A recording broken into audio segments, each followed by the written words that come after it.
Related एवढंच होतं, एवढं घ्या फक्त. आणि आता एक आपण मजेशीर छानसा खेळ खेळणार आहे आणि खेळ खूप छान आहे. या खेळामध्ये मुलांना खायला भेटणार आहे खाऊ. पण खाऊ खायला कोणाला मिळणार आहे, तर ज्याची आई किंवा ज्याचे वडील घाईघाईने त्याला खाऊ देणार, जो जास्त खाऊ देणार त्या मुलाला जास्त खाऊ भेटणार. मग आता बघूया कोण आपल्या मुलासाठी जास्त खाऊ जमवतंय.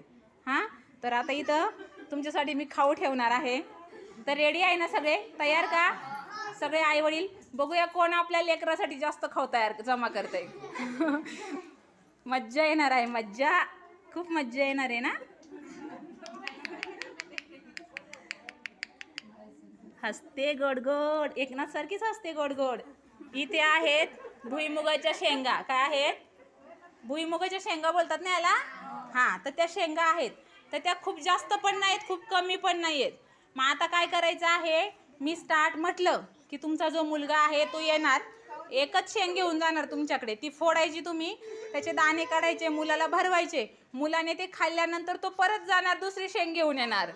असं असं करत करत प्रत्येकाने आपले टर्फले मात्र जपून ठेवायचे. ज्याच्याकडे जास्त टर्फले असणार तो विनर असणार आहे आपला. कळलं का? चला आता तुमची खेळाला आपण सुरुवात करूया. Ready steady. ऐका,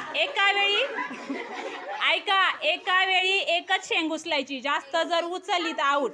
आणि दुसरी गोष्ट, ते दाणे तोंडात टाकल्यानंतरच दुसरी शेंग घ्यायला जायचे. रेडी स्टेडी गो.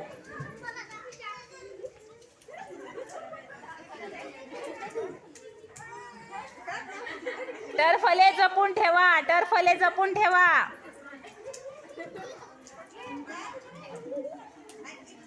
टर्फले जपून ठेवा. शेंगदाणे तोंडात टाकायचे. शेंगदाणे लगेच तोंडात. शेंगदाणे लगेच तोंडात टाकायचे आहेत.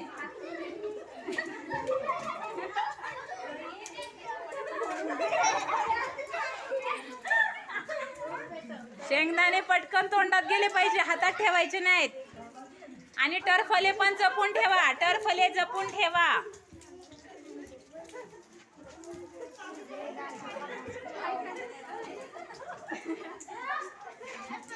शेंगदाणे तोंडात पाहिजे. हां, शेंगदाणे तोंडात पाहिजेत, बाजूला ठेवायचे नाहीयेत.